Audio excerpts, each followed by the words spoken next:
Okay, and so number 3, we're in Nehemiah for this one, 4, and then verses 2 and 14. Prior to this, just cover a little bit of it, Nehemiah is feeling that he needs to go. He's mourning, and he's like, the temple's been rebuilt. Great, thank you, Ezra. But I want to go up and finish the walls.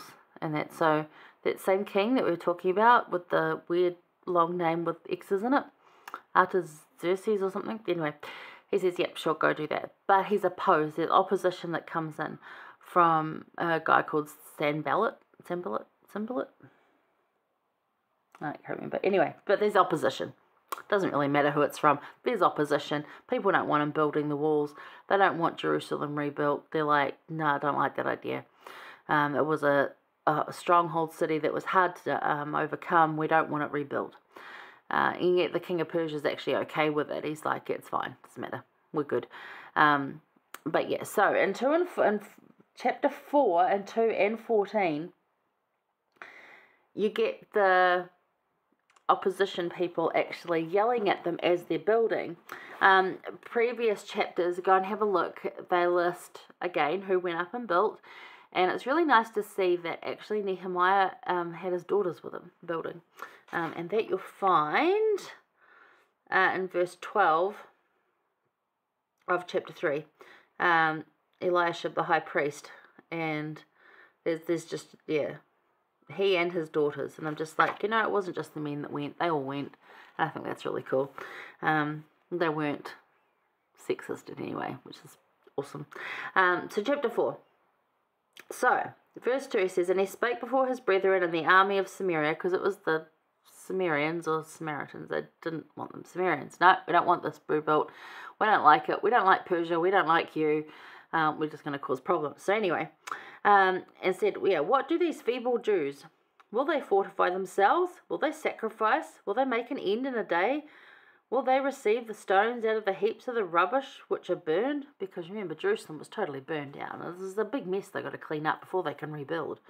So these are taunting questions from these people. They're like, are you going to finish? Are you going to fortify? Are you going to actually sacrifice? And will you make it? Like, are you going to, you're not going to do this. You're going to quit before you finish. This is, this is too hard.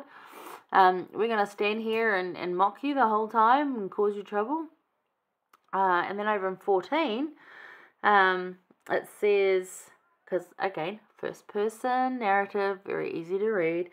And I looked and rose up and said unto the nobles and to the rulers and to the rest of the people, be not ye afraid of them. Remember the Lord which is great and terrible, and fight for your brethren, your sons and your daughters, your wives and your houses. You're like, hang on a minute, who does that sound like? That sounds like Captain Moroni and his banner of liberty, title of liberty. Does, doesn't it? So yeah, when faced with taunting questions, will you fortify, sacrifice, and finish? Because it's exactly what Captain Moroni says. We need to fortify, finish. It's going to be a sacrifice. But we're going to fight for our freedom and our homes and our families. And that's what we're going to do. And that's exactly what happened in World War I, World War II, and goodness knows how many other wars around the place have that happen, where you get that taunting, that mockery that turns into a war.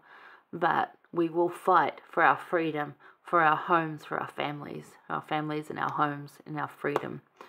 Absolutely, 100%. So when you're faced with taunting questions, are you going to fortify, sacrifice, and finish? Are you going to hold that title of liberty high and say, yes, I fortified my weak places. I've got the walls done, because that's what the wall around Jerusalem was. That's what they did in the Book of Mormon times. That's what Captain Moroni did. He fortified everything, put walls around it, made it like extra hard to get in. Like today, we put gates and fences around our properties to keep them safer, right? That's what we do. Maybe you live in a neighborhood that doesn't have that, and it's wonderful, but most of us have a gate and a fence. Our new property doesn't have a gate because it's a shared driveway, but I have incredible, wonderful neighbours, and this is a nicer neighbourhood. The neighbourhood we were in, not so nice. So we had 2 gates and a big fence, and sticks at the ready should you come in and threaten our house, because we will defend and fight for our family and our house and our freedom.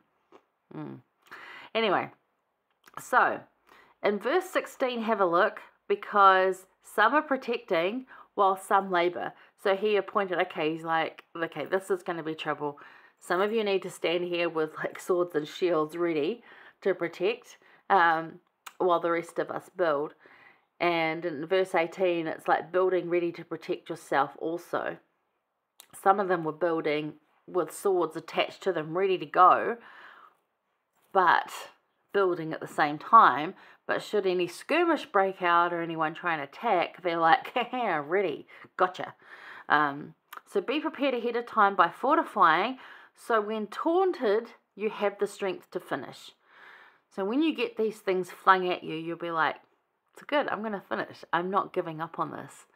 I have fortified and I'm strong in my stronghold, and you can throw all the taunts at me in the world, they're just going to bounce off. Yeah, that's really cool. Thomas S. Monson, he said, we can fortify our foundations of faith, our testimonies of truth, so that we will not falter. We will not fail. And we will not fail. If we are ready, prepared, and fortified, we will not fail. That's just it. All right. Love that, right? We're going to go over to Nehemiah 6. I will see you there shortly.